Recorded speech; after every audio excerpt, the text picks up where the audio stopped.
Hello বেশ, আসসালামু আলাইকুম রহমতুল্লাহি ওবরাকাতু। কেমন আছেন সব? আশা করি সবাই ভালো আছেন, সুস্থ আছেন, নিরাপদে আছেন।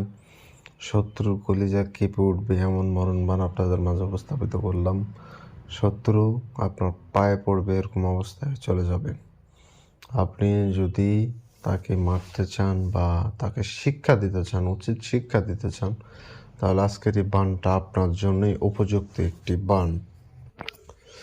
আপনি যদি মনে করেন আপনি আপনার শত্রুকে চিরতরের জন্য দুনিয়া থেকে শেষ করে দেবেন, তাহলে এই নকশাটি আপনার শত্রুকে চিরতরের জন্য দুনিয়া থেকে বিদায় করে দিবে। এবং আপনি যদি মনে করেন তাকে শিক্ষা দিবেন, তাকে শাস্তি দিবেন, তাহলে সে মৃত্যুবরণ করবে না, তার উপযুক্ত শাস্তি পাবে, তার কলিজা কেঁপে উঠবে এই বাণটি প্রয়োগ করলে। তো বন্ধুগণ, এটা এতটাই মারাত্মক বাণ যেটা আপনার মনের কল্পনা এবং আপনার মনের স্থির, আপনার যেটা চাচ্ছেন সেটার উপর নির্ভর করে মূলত বাণটা কাজ প্রয়োগ করতে শুরু করে দিবে। আপনার উদ্দেশ্য যদি থাকে তাকে মেরে ফেলার, তাহলে আপনি যদি কাজটা সঠিকভাবে প্রয়োগ করেন আপনার শত্রু মারা যাবে। আপনি যদি মনে করেন আপনি আপনার শত্রুকে মারবেন না, আপনি আপনার শত্রুকে শাস্তি দিবেন, উপযুক্ত শাস্তি যেটা তার প্রাপ্য, সেই শাস্তিটা আপনি তার শত্রুকে উপহার দিবেন, তাহলে আপনি বাণটি প্রয়োগ করলে তার শাস্তি হবে। এক কথায় আপনি কাজটা করবেন, আপনার উদ্দেশ্যের ওপরে সব কিছু নির্ভর করবে। আপনার উদ্দেশ্যতে অটুট থাকবেন, আপনার উদ্দেশ্যে অটুট থাকবেন, আপনার কাজ অটুটভাবে হয়ে যাবে। এখন আপনি বাণটা যখন প্রয়োগ করবেন তখন আপনি মারার উদ্দেশ্যে প্রয়োগ করলেন এবং প্রয়োগ করার পর আপনি মনে করছেন না না, মারা মনে হয় ঠিক হচ্ছে না, আমি তাকে অসুস্থ বানাবো, এরকম দুই টানার মধ্যে যদি পড়ে থাকেন তাহলে এই বাণ আপনার জন্য না। তাকে অসুস্থ করবেন কি মেরে ফেলবেন সেটা যে কোনো একটা আপনাকে নির্ধারণ করতে হবে এবং নির্ধারণ করে বাণটা প্রয়োগ করবেন। আপনি মারার উদ্দেশ্যে করলে মারার উদ্দেশ্যে করবেন, সে মারা যাবে। তো এটা এক ঢালে দুই পাখি মারা বিষয়টা যেরকম প্রভাত আছে বাংলাতে, ঠিক একইরূপভাবে এই দুনো কাজই এক নকশার মাধ্যমে আপনি সম্পন্ন করতে পারবেন। তো এটা খুবই ভয়ানক ও খতরনাক কুফুরি একটি কাজ। আপনার সাবধানতা অবলম্বন করে মূলত সম্পূর্ণ কাজ সম্পন্ন করতে হবে। আর এগুলো ভুলভ্রান্তি করা যাবে না। ভুলভ্রান্তি যখনই করতে যাবেন তখন কিন্তু হিতে বিপরীত হওয়ার সম্ভাবনা রয়ে যায়, আপনার নিজের ক্ষতি হওয়ার সম্ভাবনা রয়ে যায়। অতএব সাবধানতা অবলম্বন করে মূলত আপনাকে সম্পূর্ণ কাজ করে ফেলতে হবে, কোনো রকম ভুলভ্রান্তি করা যাবে না। তো এটাই মাথা রাখবেন সর্বপ্রথম। তো যাই হোক, আপনারা যদি আমার চ্যানেলে নতুন এসে থাকেন, প্রথমবারের মতো আমার ভিডিও দেখে থাকেন, অবশ্যই চ্যানেলটা সাবস্ক্রাইব করে পাশে থাকা বেল আইকনে ক্লিক দিয়ে নোটিফিকেশন অন করবেন। এতে করে পরবর্তী সব নতুন নতুন এরকম আরও নিত্য নতুন ভিডিওগুলো পাবেন সবার আগে। আমি নিয়মিত কালো জাদু, ব্ল্যাক ম্যাজিক, তন্ত্রমন্ত্র জগতে যত ভিডিও রয়েছে আমি দিনে একটা করে দিয়ে থাকি। এগুলো জানতে শিখতে চাইলে চ্যানেলের সাথে অবশ্যই থাকবেন। তো বন্ধুগণ, অনেক ভাই ও বোন বন্ধুরা আছেন যারা বলে যে শত্রুর জালে অতিষ্ঠ হয়ে গেছেন, শত্রুকে আপনি কোনোভাবে দমন করতে পারছেন না, টাকা পয়সা ক্ষমতা কোনো দিক দিয়ে পেরে উঠতে পারছেন না, দেওয়ালে পিঠ হয়ে গেছে, তাকে শেষ না করলে আপনার সমস্যা হয়ে যাচ্ছে। ঠিক এমন অবস্থায় আপনি বাণটা প্রয়োগ করবেন, 100% সফলতার সহিত কাজ হয়ে যাবে। তবে একটা জিনিস মাথায় রাখবেন যে আপনি যে বাণটা প্রয়োগ করতেছেন, যার ওপর প্রয়োগ করবেন সে কোনো দোষ করেনি, সে নির্দোষ। আপনি অন্যায়ভাবে তাকে বাণ মারতে চান, তাহলে কিন্তু কাজটা খাটবে না। যে আদতীয় শত্রু, যে আপনার শত্রু, তার উপর প্রয়োগ করবেন 100% কাজ হয়ে যাবে। আর যে শত্রু না, তার উপর প্রয়োগ করবেন, কাজ হবে না। বিষয়টা আপনাকে মাথায় রেখে সম্পূর্ণ কাজ করতে হবে। তো যাই হোক, মেন নিয়মটা যেটা কাজের, সেই নিয়মটা আপনাদের মাঝে উপস্থাপিত করি, বুঝাই। নিয়মটা শুনবেন, কমপক্ষে 4-5 বার ভিডিও দেখবেন।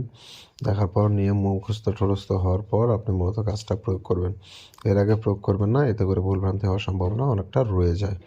তো যাই হোক বন্ধুগণ, যে শত্রুকে বাণ মারবেন তার নাম, তার পিতার নাম, এটা অবশ্যই আপনাকে জানতে হবে। না জানলে কিন্তু কাজ প্রয়োগ করতে পারবেন না। তো যখন কাজ করবেন একটা সাদা কাগজ সংগ্রহ করবেন। সাদা কাগজের উপরে লাল অথবা জাফরান কালি দিয়ে আপনাকে নকশাটা লিখতে হবে। এটা লাল কালি ব্যবহার করতে হবে, কালো কালি বা নীল কালি ব্যবহার করলে নকশাটা কাজ করবে না বা খাটবে না, এটা আপনাকে অবশ্যই মাথায় রাখতে হবে। তো যখন লাল কালি দিয়ে আপনি নকশা লিখবেন, আর যে কাগজের উপর নকশা লিখবেন, কাগজটা যেন পাক পবিত্র হয়, কোনো রকম নোংরা আবর্জনা যেন কাগজে ভরে না থাকে, এই বিষয়টা আপনাকে লক্ষ্য রাখতে হবে। তো এইভাবে করে মূলত আপনাকে নকশা অঙ্কন করতে হবে, স্কেল ব্যবহার করবেন। নকশাটা 10 থেকে 15 মিনিটের মধ্যে আপনি কমপ্লিট করবেন, আর বেশি সময় লাগালে নকশায় মূলত কাজ করবে না। আপনার খুব দ্রুততার সঙ্গে, যত দ্রুত আপনি নকশা লিখতে পারবেন তত দ্রুত আপনার কাজ সম্পন্ন হবে এবং নকশার ক্ষমতা বৃদ্ধি পাবে। আর যখন দেরিতে কাজ করা হয় তখন কিন্তু কাজটা করা হয় তখন কিন্তু নকশার ক্ষমতা কমে যায়। আর ওই জন্য যত দ্রুত সম্ভব লেখার চেষ্টা করবেন, তত সম্ভব কাজ প্রয়োগ করে ফেলবেন। তো নিজে পাক পবিত্র থাকবেন, যে জায়গায় বসে নকশা লিখবেন জায়গাটা যেন পাক পবিত্র থাকে বিষয়টা লক্ষ্য রাখবেন। আর সব কিছু আটঘাট বেঁধে আপনি নকশা অঙ্কন করতে হবে। আর এই নকশাটা বৃহস্পতিবার এবং শুক্রবার এই দুদিনে যে কোনো একদিনে লিখতে পারবেন। আর এটা রাত 10টার পর নকশা লিখবেন, গভীর রাতে, তো এটা করে ভালো হয়।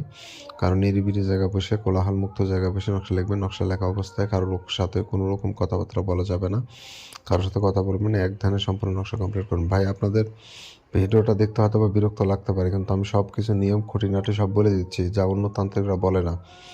কারণ আমি যদি সঠিকভাবে বুঝাতে না পারি তাহলে আপনার সঠিকভাবে বুঝতে পারবেন না এবং কাজও সঠিকভাবে করতে পারবেন না, আপনার ক্ষতি হবে। তাহলে আমি বোঝানোর সুবিধার্থে আমি কিন্তু খুঁটিনাটি বলে দিচ্ছি, এখানে বিরক্ত হওয়ার কিছু নাই। আপনার বিরক্ত হবে না, ধৈর্য সহকারে আপনি কাজ করেন, দেখেন আপনি সফলতা অবশ্যই পাবেন। কারণ আমার ব্যবহার অন্য তান্ত্রিকের মতো না, আমার সব কিছু ভিন্নতা। তো যাই হোক, পাক পবিত্র থেকে কারোর সাথে কথাবার্তা না বলে এক ধানে সম্পূর্ণ নকশা কমপ্লিট করে ফেলবেন।